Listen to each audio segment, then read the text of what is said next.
In today's day and age, there's so many things that you could be angry at that can keep you in a state of resentment for a long period of time.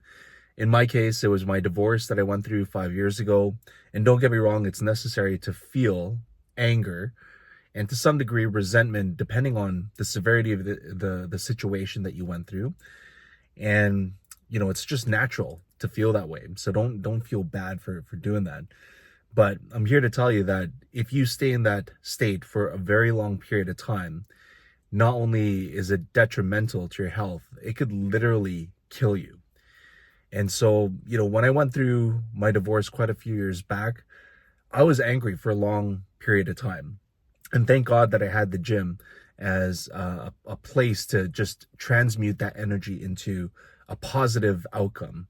Those of you who have gone through a divorce or are going through some really tough times and you're angry towards someone and resentful towards someone, you need to find a way to get that energy out. Like they always define emotions as energy in motion. And if it gets stuck in your body, it can cause issues. And what's interesting is as I was going through, my recovery from divorce, I discovered this book by Louise Hay called Heal Your Body. And she talks specifically about how certain diseases of the body are indicative of something that's actually happening in your life, and that we're actually the cause of this disease to affect yourself. And so if you look up this book, has a whole list of diseases or diseases that can affect you. And one of them is cancer.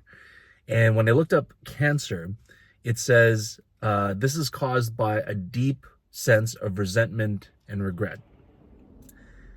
And so what's interesting, when I saw this definition, it made me think back to you've always heard stories of people, healthy people, all of a sudden passing away from cancer. And people question, well, what the hell happened? Like they were the healthiest person. They were in shape. They were working out. They were eating healthy. They had lots of love around them. I think a lot of us don't know the silent battles, the silent struggle that many people are dealing with and maybe are not vulnerable with. And that, these people were most likely dealing with some sort of deep resentment or guilt or regret in their life that caused this disease to grow in their body and eventually take their life. And, I share this because right now I'm in the city visiting my parents. My dad was recently put in the hospital last Friday, and he's been recovering due to complications with diabetes, and also the fact that he has stage 3 bowel cancer. And just in relation to that book that I mentioned, when you look up bowel issues, again, it's all tied to resentment and anger. So I'm not here to tell you that you should follow what they're saying. I mean, there's other causes for diseases, but I truly feel that there's some truths around being in a state of chronic anger and resentment that could lead to causing bodily harm that could eventually put you at serious risk.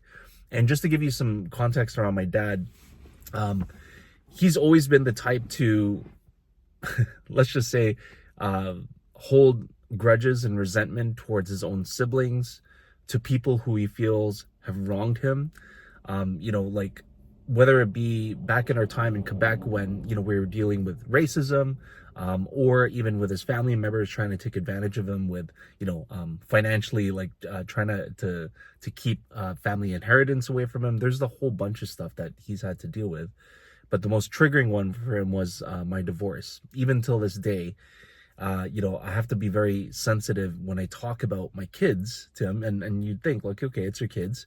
But he somehow links it to my ex and, his thoughts around how that whole divorce unfolded. In his mind, he thinks that it was premeditated and that she knew what she was doing and took full advantage of me and continues to take advantage of me. And he continues to just stay angry at her. It's at the point where he's more angry than me. Like there's times where, I get frustrated, but I have to walk him off the ledge like quite often whenever he gets triggered. And in a lot of cases, I'm not even bringing up my ex at all. Sometimes we'll be just talking about something random and somehow something triggers him and he links it to his anger to my ex. And I really think this has also significantly affected his health. I'm not saying that that has been the cause of his cancer, but when you have this chronic state of when you're in this chronic state of like anger and frustration all the time, it's not it's not going to do you any good mentally as well as physically. Like, even when you look in the scientific research around how anger affects your body, it puts you in this fight or flight status mode, because essentially you're in survival mode. Like, your body thinks that it's in threat.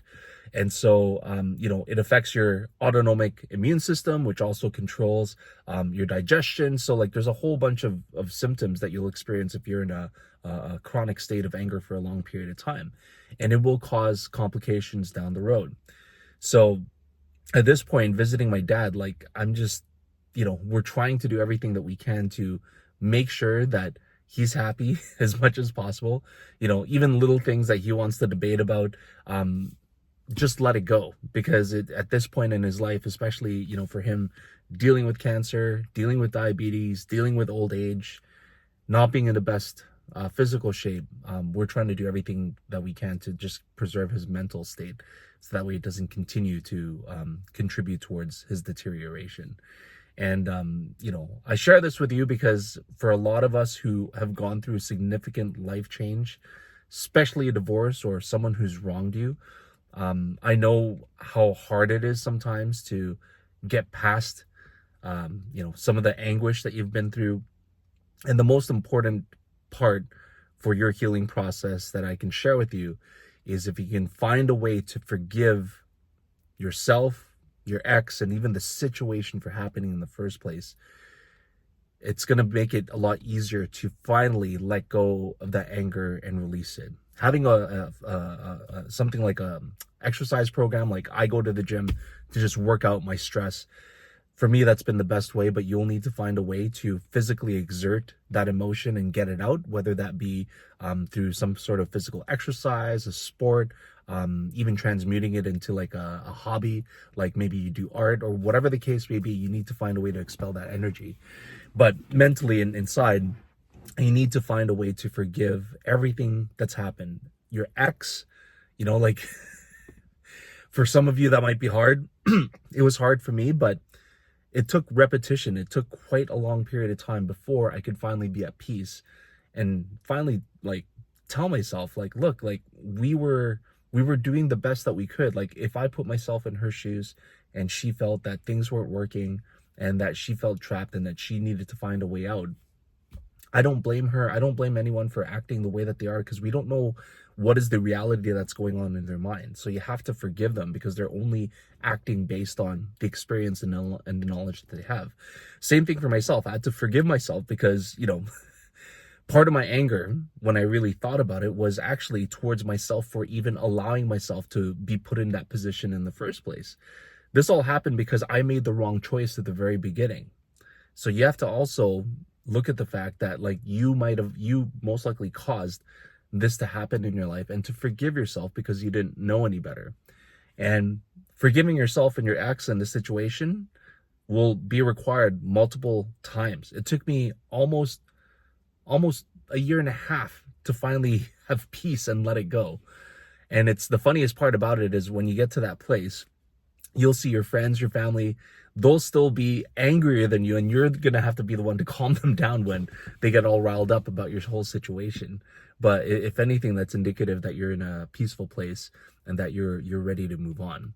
And so I hope this message finds you. I'm curious to hear your thoughts around us causing our own diseases due to emotions like anger and resentment. In my experience, these have been major contributors to my health, especially in a negative way during those periods. And I can especially see it with my dad. And so I'm curious to hear your thoughts on how you've been dealing with that. But if you are going through some dark times, I'm sending my prayers, my thoughts out to you. You're not alone.